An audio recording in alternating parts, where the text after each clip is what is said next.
Operation shutter down part 2 में बड़ा खुलासा। साइबर पुलिस ने पकड़ा सरकारी योजनाओं में सेंध लगाने वाला गिरोह। झालावाड़ जिले की साइबर पुलिस अब पूरी तरह एक्शन मोड में है। ऑपरेशन शटर डाउन 2 के तहत पुलिस ने दिल्ली, पंजाब सहित जयपुर, भरतपुर, दौसा और जोधपुर में एक साथ दबिश देकर 6 आरोपियों को गिरफ्तार किया है, जबकि 2 संदिग्धों को डिटेन किया गया। फिलहाल सभी से पूछताछ जारी है।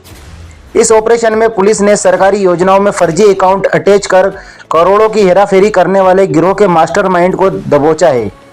गिरोह में स्टेट नोडल ऑफिसर के ऑपरेटर से लेकर कलेक्ट्रेट के कर्मचारी तक शामिल पाए गए हैं। पुलिस ने इस कार्रवाई में पीएम किसान सम्मान निधि योजना के स्टेट नोडल ऑफिस के ऑपरेटर मोहम्मद लईक को भी गिरफ्तार किया है। इस पूरे मामले में अब तक 36 लोगों की गिरफ्तारी हो चुकी है।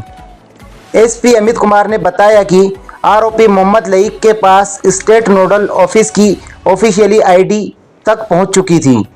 इस एक्सेस का दुरुपयोग करते हुए वह प्राइवेट व्यक्तियों के लिए अनधिकृत नोडल आईडी बनाता था। ऑफिस टाइम खत्म होने के बाद वह इन फर्जी आईडी को एक्टिव करता और इन्हीं के जरिए कई जिलों में किसानों के अपात्र खातों को एक्टिवेट कर सरकारी धन अपने नेटवर्क तक पहुंचाता था। लईक और उसके साथियों ने कई जिलों में फर्जी जिला नोडल आईडी तैयार की थी। इतना ही नहीं, वे इन आईडी के मोबाइल नंबर बदलकर ओटीपी को अपने एजेंटों तक पहुंचा देते थे, जिससे पूरी प्रक्रिया उन्हीं के नियंत्रण में रहती थी। पुलिस ने अब तक जिन आरोपियों को गिरफ्तार किया है उनमें मोहम्मद लईक, सुभाष मोहम्मद, शाहिद, रोहित कुमार, संदीप शर्मा और सुन्नत शर्मा शामिल है। वहीं जिला कलेक्टर कार्यालय फलोदी के रमेश चंद्र और झालावाड़ जिले में पीएम किसान पोर्टल पर अपात्र लाभार्थियों को जोड़ने में संलिप्त भागचंद को पुलिस ने डिटेन किया है। पहले चरण में 30 आरोपियों को किया गया था गिरफ्तार। इससे पहले झालावाड़ पुलिस ने ऑपरेशन शटर डाउन फर्स्ट में सरकारी योजनाओं में फर्जीवाड़ा करने वाले 30 सदस्यों को गिरोह को गिरफ्तार किया था। ये लोग अपात्र व्यक्तियों के बैंक खातों और पहचान दस्तावेजों का इस्तेमाल कर योजनाओं में फर्जी लाभ दिला रहे थे। सभी आरोपियों को कोर्ट में पेश कर 7 दिन के लिए रिमांड पर भेजा गया था।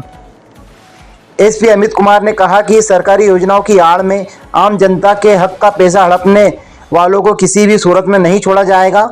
ऑपरेशन शटर डाउन तब तक जारी रहेगा जब तक इस नेटवर्क की आखिरी कड़ी तक पुलिस नहीं पहुंच जाती। शटर डाउन के तहत एक बार फिर कार्रवाई की और इसमें देश के विभिन्न राज्यों से कुछ इसमें गिरफ्तार किए हैं। क्या कार्रवाई की? ये जो operation shutter down Jhalawar police ने किया, जिसमें एक मुखबिर की सूचना पर पूरा तंत्र का पुलिस तय तक गई और उसके बाद एफआईआर दर्ज करने के बाद कार्रवाई हुई। अब उसके अगले चरण में जब हम लोग अनुसंधान के चरण में एसआईटी का गठन किया गया और बड़ी संख्या में अधिकारी साइबर एक्सपर्ट्स को हमारी टीम से जोड़ा गया, तो उसके बाद में जो कार्रवाई हुई है, सबसे पहले जो मॉड्यूल था उसके बारे में हम विस्तृत चर्चा कर लेते हैं। कई तरह की सरकारी योजनाओं में, जिसमें केंद्र और राज्य सरकार की योजनाएं थी, जिनमें उन्होंने सेंधमारी की।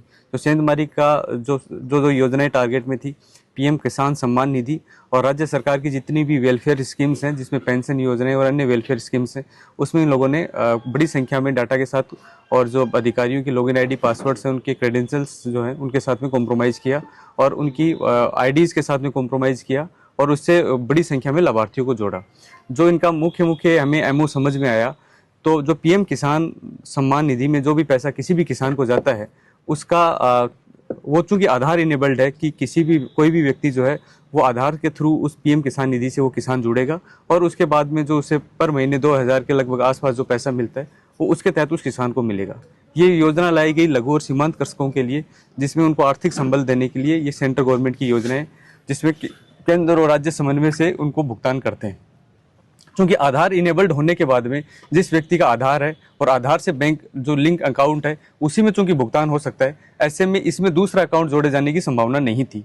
तो इसका फायदा इन्होंने ये उठाया कि जितने भी लघु और सीमांत कृषक के अलावा अन्य जो लोग हैं जो इस श्रेणी में नहीं आते, उनको भी इस योजना के तहत उनको पात्र बनाया गया और उनको पात्र बना के उनके आधार जोड़े गए, उन आधार से अटैच बैंक अकाउंट जोड़े गए और उनको लाभ दिलाया गया। वो लाभ कैसे जोड़ा गया वो आगे हम विस्तृत प्रेस कॉन्फ्रेंस में बताएंगे। लेकिन जो अपात्र किसान थे, जो अपात्र लोग थे, कुछ लोग ऐसे हैं जो किसान की श्रेणी में भी नहीं है, उनको भी इन योजनाओं से जोड़ा गया। दूसरी तरह की जो योजनाएं थी जो जन आधार से संबंधित थी, जिसमें आधार इनेबल्ड पेमेंट सिस्टम नहीं है, यानी कि अगर कोई व्यक्ति लाभार्थी है तो उसके जो संबंधित बैंक अकाउंट को उस योजना में लाभ देने के लिए जोड़ा जाता है, वो बैंक अकाउंट उस व्यक्ति का नहीं होकर किसी और व्यक्ति का भी लगा दिया जाता है, तो पूरा सिस्टम इस बात को ट्रेस नहीं कर सकता कि ये पैसा, ये अकाउंट उसी व्यक्ति का है अथवा नहीं।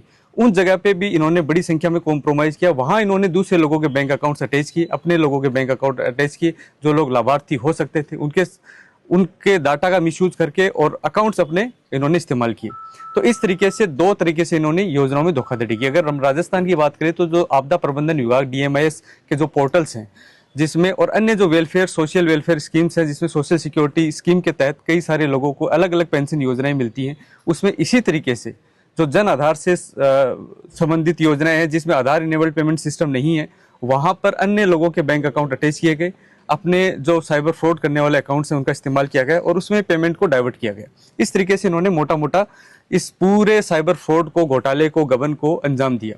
सर गिरफ्तार की ओर से भी मैं अभी वही विस्तृत निवेदन कर रहा हूँ कि जो हमारी ये कार्रवाई रही, इसमें सबसे पहले हमने कलेक्टर साहब से निवेदन करके, चूंकि ये सरकारी योजनाओं का मामला था और इन योजनाओं की प्रशासनिक समझ के लिए, योजनाओं में भुगतान संबंधी प्रक्रियाओं की, मानक संचालन प्रक्रियाओं की समझ के लिए हमें बड़ी जरूरत थी कि हम प्रशासनिक अधिकारियों और उनके टेक्निकल एक्सपर्ट्स टीम से ये समझें कि किस तरीके से इसका पूरा फ्लो सिस्टम बनता है।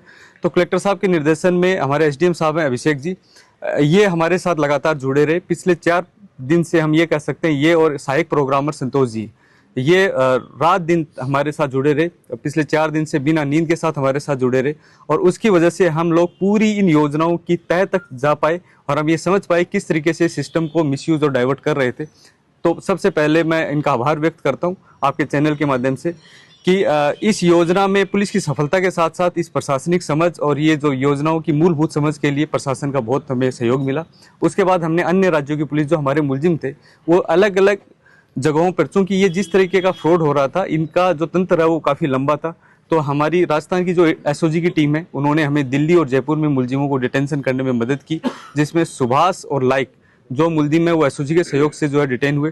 इसके अतिरिक्त पंजाब की जो CIA टीम है और जालंधर रूरल की टीम है और जालंधर सिटी की जो पुलिस है, उन्होंने 3 मुलजिमों को, जिसमें एक संदीप, सुमंत और एक रोहित, इन 3 मुलजिमों को डिटेंशन में हमारी पुलिस की मदद की। इसके अतिरिक्त जोधपुर में खेत सिंह ASI है, उनके नेतृत्व में जोधपुर की टीम ने, ईस्ट की टीम ने हमारी बड़ी मदद की। भरतपुर में चंद्र प्रकाश ASI है, उनके नेतृत्व में वहाँ की टीम ने मुलजिमों की दस्तियाबी में हमारी मदद की। ठीक इसी तरह दौसा में जहीर अब्बास के नेतृत्व में वहाँ की टीम ने हमारी मदद की। इस तरीके से राजस्थान के अलग अलग हिस्सों की पुलिस ने और पंजाब पुलिस ने इस पूरी रेड की कार्रवाई में झालावाड़ पुलिस के अनुरोध पर हमारा पूरा साथ दिया। अगर हम अब इस योजना का प्रारूप समझे, किस तरीके से ये इस गबन को अंजाम देते थे, तो वो प्रारूप ये था, जैसे PM किसान सम्मान निधि की हम बात करें तो हर महीने पैसे का भुगतान होना है, और जो इस PM किसान निधि में वही व्यक्ति जिसका आधार सीडिंग हो रखी है, जो अपना आधार है उसी से लिंक बैंक अकाउंट के माध्यम से ही भुगतान होना है। अब इस गिरोह ने ये सोचा कि ऐसे लोग जो अपात्र हैं, जैसे एक परिवार में एक व्यक्ति को सपोज मिल सकता है, दूसरे को नहीं मिल सकता, जो इनकम टैक्स पेयर है उसको नहीं मिल सकता, जो व्यक्ति लघु और सीमांत कृषक की श्रेणी में नहीं आता, जिसके 2 हेक्टेयर से अधिक की भूमि है वो श्रेणी में नहीं आ सकता, तो वो भी अपात्र हुआ। ऐसे समस्त लोग जो अपात्र थे उनको जोड़ा गया किसान बना के उसके बाद में जो स्टेट नोडल है, यहाँ लाइक एक मुलजिम है, वो यहाँ का स्टेट नोडल था PM किसान का, उसके पास में ये शक्तियाँ थी स्टेट ऑपरेटर के हिसाब से कि वो डिस्ट्रिक्ट ऑपरेटर की ID बना सकता था। तो जो भी डिस्ट्रिक्ट नोडल ऑफिसर है जिसको वो योजनाएं अप्रूव करनी है, तो जो सरकारी ID थी उसके अतिरिक्त, चूंकि कई सारी आइडिया इसलिए बनाई जाती है कि ज़्यादा से ज़्यादा डाटा को फीड किया जा सके, तो इन्होंने क्या किया, एक फर्जी ID बनाई, पैरेलल ID हम जिसको बोल सकते हैं, पैरेलल ID बनाई, उसके यूजर नेम पासवर्ड बनाए, और उसमें जब वो योजना अप्रूव होती है, किसी व्यक्ति को उसमें सीड किया जाता है, उसको अप्रूव किया जाता है, तो जिस नंबर पे OTP जाएगा वो OTP नंबर भी अपनी ही गैंग के सदस्यों का डाल दिया। यानी कि योजना के लिए अप्लाई भी यही लोग कर रहे हैं और अधिकारी की हैसियत से अप्रूव भी यही लोग कर रहे हैं। ये पूरा PM किसान सम्मान निधि में हो रहा था। जब हमने देखा तो सेंटर नोडल, पूरे कंट्री का जो सेंटर नोडल है, जितने भी स्टेट्स हैं उनके नोडल और डिस्ट्रिक्ट नोडल्स, सबके यूजर ID क्रेडेंशियल्स इनके पास में पूरी लंबी बड़ी शीट मिली है, जो हम मान सकते हैं कि हर व्यक्ति का डाटा के साथ में ये लोग कॉम्प्रोमाइज कर सकते थे। अगर हम राजस्थान की बात करें तो लाइक जो यहाँ एक मुलजिम है, उसने एक वासुदेव करके एक मुलजिम था जिसको टोंक और नागौर की डिस्ट्रिक्ट नोडल की आईडी बना के दे दी। उसके जो ओटीपी नंबर के लिए था वो उसी में उसका नंबर दे दिया। झालावाड़ में एक सफीक नाम का लड़का था जिसको लाइक ने यहाँ के डिस्ट्रिक्ट नोडल की आईडी बनाकर दे दी और उसमें ओटीपी में उसी का नंबर दे दिया। इसी तरह भरतपुर में सादिक, इसी तरह फलोदी के कलेक्टर ऑफिस में एक बाबू कार्यरत है रमेश चंद्र, उसको फलोदी के डिस्ट्रिक्ट नोडल की आईडी बना के दे दी और उसी के उसको ओटीपी भी उसी के पास जाएगा। अब ये मान सकते हैं कि अब जिस किसान जो अपात्र किसान है, जो किसी भी तरीके से पात्र नहीं हो सकता, उससे योजना के लिए अप्लाई कराना और अप्रूवल चूंकि इन्हीं को करना है, आईडी पासवर्ड इन्हीं के पास है, ओटीपी भी इन्हीं के पास आना है, तो उसको अप्रूव कर दिया। ये मुख्यतः ये काम करते थे रात को 6 बजे ऑफिस से जाने के बाद में। जो सरकारी आईडीज थे, जो सरकारी अधिकारियों के पास रहती थी, वो डीएक्टिवेट कर जाता था। फिर इसके गैंग के सदस्य मुख्यतः रात को उन आईडीज को एक्टिवेट करके, जो इन्होंने पैरेलल आईडीज बनाई हुई थी, उन आईडीज के माध्यम से उन सारी आईडियो को एक्टिवेट करके रात को मुख्यतः ये लोग लाभार्थियों को जोड़ते थे। लेकिन ये भी संभव है दिन में भी बड़ी संख्या में इधर उधर बैठे हुए आईडियो को जोड़ रहे हैं, लेकिन जो अभी पैटर्न समझ में आया तो रात को ये कार्य चलता था।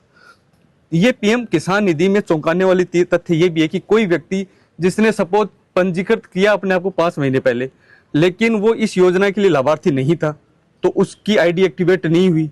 अब इन्होंने उसकी आईडी एक्टिवेट कर दी इस जालसाजी तंत्र के तहत।